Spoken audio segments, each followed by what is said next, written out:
Hello guys, welcome to yet another episode of What's Up Startup after a long time. I am Amanima and today we have Ms. Vandana Tolani, the founder and CEO of Convanto. Ms. Vandana has a 20 years of experience in international and domestic business advisory and fundraising and has worked with various reputed companies. Talking about her company, Convanto, it is a boutique investment banking firm focused on fundraising and consulting early stage startups. So on behalf of entire team of entrepreneurship cell of Lal Bahadur Shastri Institute of Management, we welcome you, ma'am. Thank you. Okay, so without further ado, let's begin. Yeah, sure. So, ma'am, first question is so that what is basically Convento and what it does, and I hope I'm pronouncing it right. Yeah. So I'll just introduce you to myself. I was in Singapore and Jakarta for 15 years in investment banking. I had my own family office fund there. This is my seventh year back in India. I did some investments, then I went back to advisory. So currently I'm connected with 300 investors globally and we pick up global deals. We are sector agnostic. Typically, we do $1 million to $25 million. My company name is Convanto. And this month, I have been shortlisted as the top 10 women leaders in 2021 in wealth management. Now, I'll explain you what Convanto does. Convanto is a boutique investment bank firm.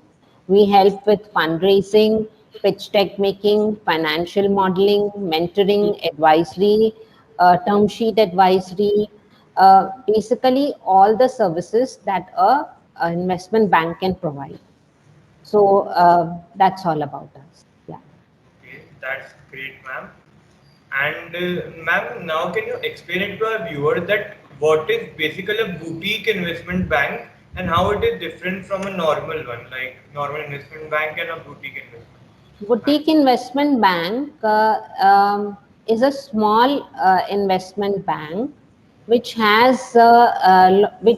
provides lot of quality work in terms of fundraising, in terms of pitch deck making, in terms of financial modeling. So typically, we are connected with the MDs of the funds. We don't do any cold calling to any VCs, PEs, angels, or HNIs. We have built these relationships by staying in the market for over 20 years. So when we say boutique, means it's a small firm, but its quality of the firm is pretty much high, and the services that we provide are based on the relationships that we have in the market. So that is what we call. What normal investment bankers do is that they just pick up lots of mandates and then they do cold calling, etc. We don't do that. We have proper finance background. We have been in this field for 20 years. We know the people in the industry. So it's a different, different quality association that we provide to any the startups that come to us. Oh, okay, ma'am. So, my next question is actually related to your journey. That how did you decide that you are gonna make a career in venture capital? How has been your journey in this space? So, see, I mean, I had moved to Singapore and Jakarta after I did some work in investment banking, and I already was running a fund there. When I came back to India, I just continued that work. So, basically, this has been my interest and area of interest, and this is what I wanted to do since way long back. So, I just did what I wanted to do. I didn't want to get into a job or be boxed in with somebody. I wanted to just do my own thing. The journey is, one needs to have a lot of patience, perseverance, consistency in this kind of a field, and of course, all it's not an easy journey. But if we are consistent in something, the results do come out. So I would say that the journey has been really awesome so far, and I'm really enjoying my work. I have very good connects in the market. I'm closed a lot of good deals. Lots of funds are approaching me to pick up their mandates. So the journey has been totally awesome up till now. Oh, okay. So, ma'am, my question was that in your 20 years of experience in venture capital circle, you have seen startup systems grow from scratch Hmm, hmm, to from their beginning, hmm. and you have seen early phases of these startups also. So, how has been the startup ecosystem working in our country? Is different you feel from what we can see that international startup ecosystem? So, see, there is a cultural difference definitely, and with each country, there is a cultural difference that one needs to adapt themselves to. We are a little bit backlog in terms of technology, in terms of having the right kind of incubators, accelerators, in terms of having the right backing, that we need. Of course, the talent and skills we have are more better than the other countries. It's just that we don't have enough backing to reach to that level. And in other countries, the technology is very advanced, and hence, there are better incubators, accelerators. So I think there we are lacking. Not only that, because here also the women entrepreneurs and women in finance field and women in each field, you is for them it's a big struggle. So I think that needs to change, and that begins from home. How the women are treated at home over here, in terms of girls are only allotted cooking and other stuff, and boys are allotted other stuff. So the way the boys are treated and girls are treated in our country, when we start treating them equal and recognizing talents, I think we'll get more better, par with things. So I think these are the two places where we lack. So, like, what do you think that after, like you mentioned about women entrepreneurship, so like after 10 years or 15 years, so what do you think that where India will be in terms of women entrepreneurship and equality in business? See, if we are educated in the right manner, I mean, if each home has been educated in the right manner as to how to treat a woman, how to treat a male, how to, be. What happens is in India, we are strongly mothered, we are strongly very society driven, we are strongly driven by families, less driven by our own independence and the way. So I think that education needs to be imparted. That as to how to do things with your own will, and that also in the right manner. So of course we have progressed in that manner, but there's still long way to go. Maybe 10, 15 years down the line, things will be totally different. But I've been 7 years in India, I've not seen much change. I think it will take a bit longer than that. Not even like 10 years before, and if we compare today and 10 years before, you think that it is not that much change? Yeah, the change is very little, maybe just 10%, 20% out of the 100%. But we still need to change a lot in terms of how we are bringing up our children. For instance, like for instance, I've seen mothers, they are forcing their children to have milk, and the children are vomiting. So in other countries, that's not the thing. If you are children are made to like milk in certain way, done different things with it, so they start enjoying that. And uh, they've been asked before what to cook, what to what they like to eat, whether they like that or no. Here we stuff in our children with food. You have to eat this only, you have to drink this only. So then what happens is they don't know what are their choices, they don't know what are their likings. Similarly, in the corporate sphere, people don't tell each other what are their skills in terms of, very few people will exchange with each other and say, look, I feel that you have this skill. Maybe you should work on this. or say, okay, maybe you have this skill and I don't have this skill, maybe you should work on this. So I think that we don't tell each other. In other countries, I think they know what are their skills already, and people do make them recognize that these are your skills, these are your skills. They have the freedom to eat, drink whatever they want.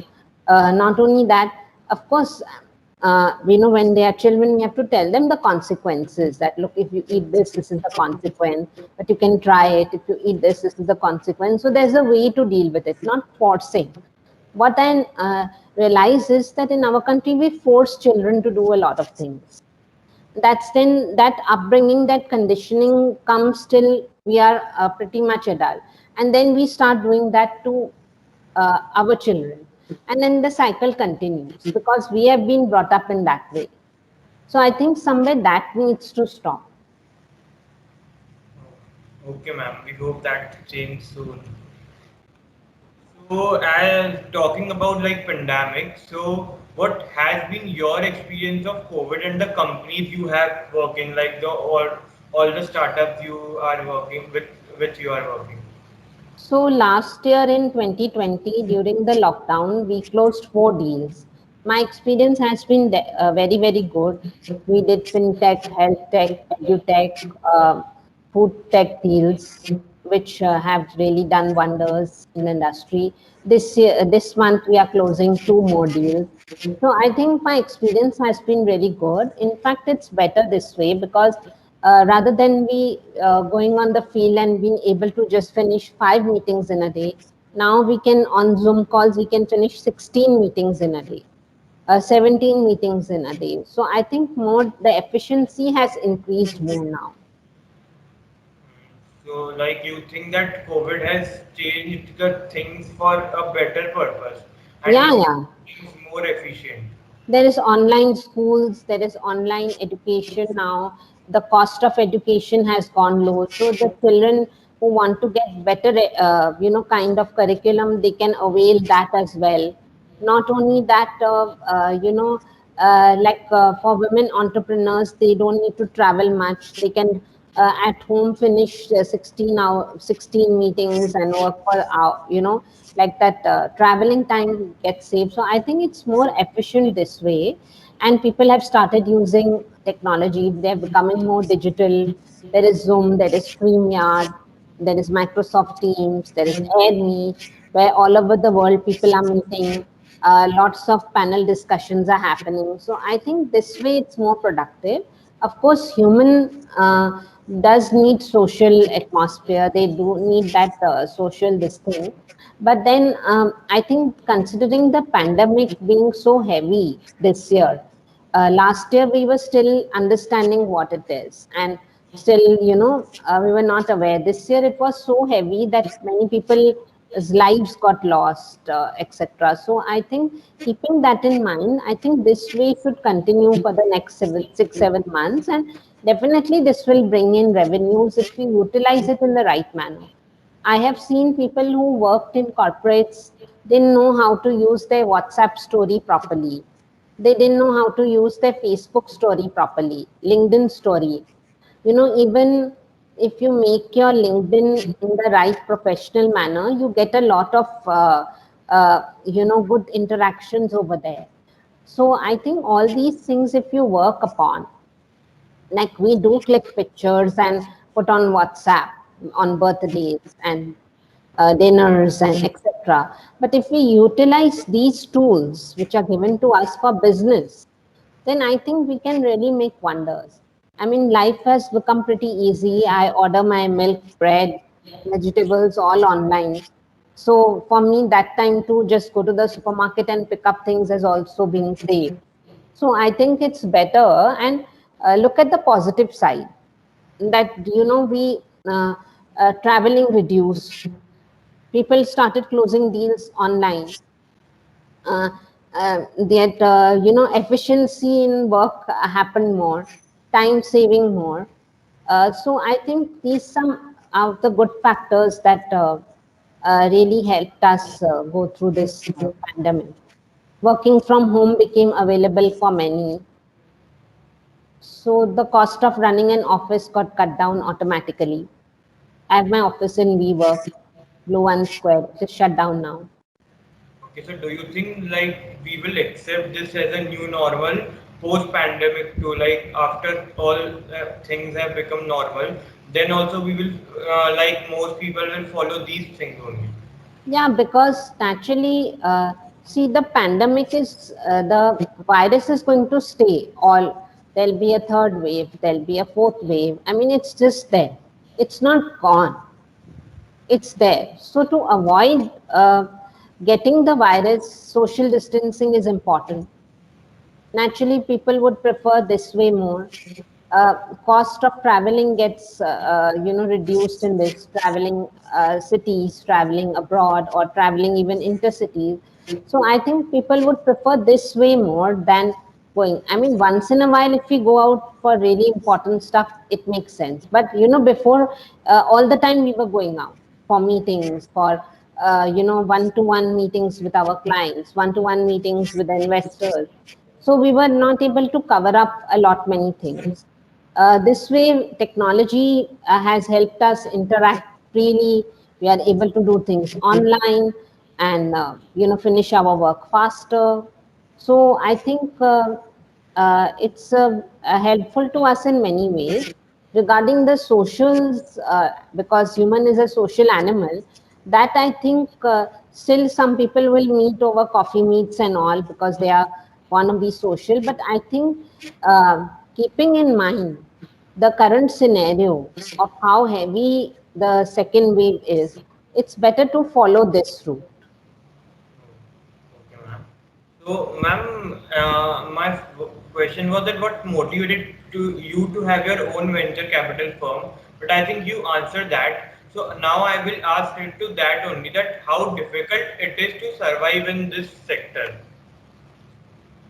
See, I mean, it's not difficult to survive in this as long as you are positive, you are persistent, you are consistent, you have the perseverance, and you know what you are doing, and you have the knowledge. So I think it's not difficult to survive.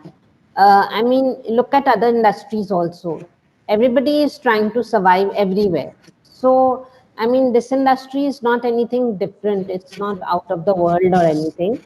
It's just a financial industry. And for me, I mean, I always wanted to have my own firm and do this. And for me, it was easier also because I had the experience of abroad and I carried that network as well. So, what I feel is that it's not difficult. But yes, I did read the book, The Power of the Subconscious Mind. I keep myself centered and positive and calm. And, I do things in the right manner. So, naturally, if you do things in the correct manner, then I think your work speaks for you. So I think it's not that I did not get comments when I came in. The people used to have different comments on me, but ignoring those, I kept on continuing what I wanted to do. Hence, I could, stick to this industry. So see, I'll tell you, people around you will say positive things and negative things. It's up to you what you take it in and how firm you are on what you're doing. And if you have the faith in you and if you believe in yourself, I think you can just reach any level. So for me, I always believed in myself. I believed that this work would take a plunge, and I would be able to succeed. So I think that worked best for me. Okay, ma'am, that's great to hear. Okay, so moving on to next question that what has been the biggest change in pattern that has happened in your investments after the pandemic hit? See, we are more tech driven now. So we prefer fintech, edutech, ad tech, agri tech, health tech, food tech, and deep tech, AI, robotics. These are the things that are hot sectors right now, and investors want to invest in this. E-commerce, fashion tech, we don't do real estate, liquor, and solar. So we stay away from these three sectors, but all the other sectors, are definitely working, and the tech sectors are really hot. Now even blockchain and crypto we are looking at. So these are the different sectors that we look at. Uh, Gaming we don't prefer much because again gaming has its pros and cons. But apart from that, all the tech sectors I think will really work wonders, especially health tech. If anybody has, I don't mind looking into it. Health tech, food tech, these are some of the hot sectors that have, that I feel can do wonders. AI, robotics, IoT, these sectors are really going to do well. Okay, so as you mentioned about crypto, so we can see that now it is very risky. And like, Yeah. do you find any future in it? So what is your say in that? See, in abroad, it is happening, and it is happening in the right manner. In India, the laws and regulations don't permit us to do, hence it is not happening in India. But if it is done it in the right manner, then there is a future in that also, even in blockchain for that matter. So I think, so I'll tell you, when demonetization came in India, many people didn't know how to use Paytm even till then. Only when they were forced to use the digital payment system, that is when now, if you see, even the vegetable vendor, milkman, all cab drivers are using the digital payment system. So things changed because we were forced to use, right? Similarly, when Zoom lockdown came in, Zoom, everybody had to use Zoom. Many school teachers didn't know how to use Zoom. Many people didn't know how to use Zoom. So, because of the lockdown, they learned how to use Zoom, how to use these platforms. So they progressed. They were pushed to, push to do some progression, and they became proactive. There were other technology similar to Zoom that came in, StreamYard, AirMeet. In the beginning, people were like, "What is this? What is this?" But then when they started using, it became user friendly to them, and they could easily use it. So similarly, it's with crypto and blockchain. When we get used to that system, also automatically we will start liking it. It's all about how we change our mindset. We can use these technologies either to scam people or use it in a positive manner. Now, the crypto and blockchain that I work with, they are very good people. They are doing this same work in a very positive manner, but the laws in India don't support it. Hence, we are still at the back end. In Singapore, everybody is really doing crypto, blockchain, USA, UK. It's very common there. There's nothing new. So I think that's the my take here. Okay, ma'am. So, ma'am, this is a slightly different question. So, it's been said that today's startups are making the world a better place. Yeah. So, this is what you even feel, or it's just a phrase like everybody is using? See, the thing is that it's a trend, but that doesn't mean that everybody and anybody can get into it. So, of course, startups is changing the things around us. But what is also happening is that because it's such a trend that anybody and everybody wants to get into it, not even realizing what they are doing. So, I think a balance needs to be created.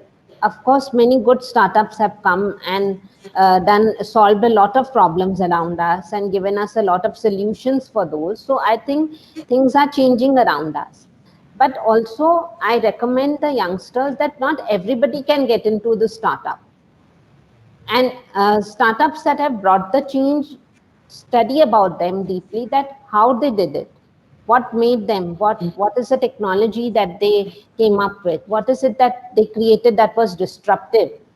So I think it's a mixture of both. But yes, you see good edutech startups. You can see, look around, good food tech startups. Cloud kitchen platforms, health tech. Everything is changing. Pharmacies on apps now. E-clinics are there. So things around us are changing. Okay, so ma'am, now I will come on to the last question and a very brief one. It is also like related to the previous question only. So if Yeah. someone wants to start the business or enter into any startup, what will be the five do's and don'ts from your side? So when you come up with an idea, make sure that you make a business plan and show it to a mentor and get it vetted by somebody that whether it's even doable or not. Whether you're putting in your own funds or your parents' money into it. One is that. So all these things, whether you are burning the money in a startup or whether you are trying to multiply it. So I would suggest first get it vetted by somebody. Make sure that the idea is doable. Make sure that you have also self-funded it. Make sure that you see the traction coming in. It's not just an idea in the air and then you start asking for investment. When you make a startup, make sure you have a CFO, an advisor in your team, a complementary team in marketing, technology, operations, and finance. Not only this, make sure you have the right kind of investment bankers who will help you to reach to the right kind of investors. You should have done your pitch deck in the right order. You know, you should have made a, video pitch deck. Not only that, you have made your financial model valuations, everything you have worked around before you, what do you call, before you reach to the investors. So I think this is very important, and one needs to not just come up with any idea and just try to work towards it. It has to be, like, do you have a mentor? Do you have a proper person who's guiding you? Because burning anybody's money, your parents' money, your family and relatives' money is easy. But multiplying it and, taking it further ahead is the task that is need to be there. So again, I would recommend all the entrepreneurs to read the book The Power of the Subconscious Mind. Make sure that when you are doing such things, your mind is totally in center. Okay, ma'am. So, you just mentioned about the mentor, and I also have heard like you should have a mentor while you are Yeah. doing a startup or a new business. So, from where to find that mentor? See, companies like us, we do give mentorships also. Investment bankers have this special service or mentor. There are lots of mentors that you can find on LinkedIn. You can also somebody who has been in the corporate for several years in among your family, friends, and who's has the experience. You can even make them your mentor. So I think mentors are there, but you have to select the right one and not just go to anybody.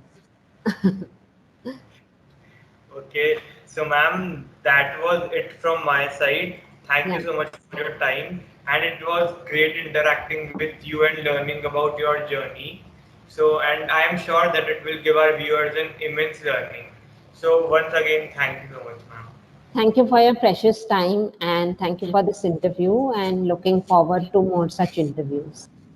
Yes, ma'am, definitely.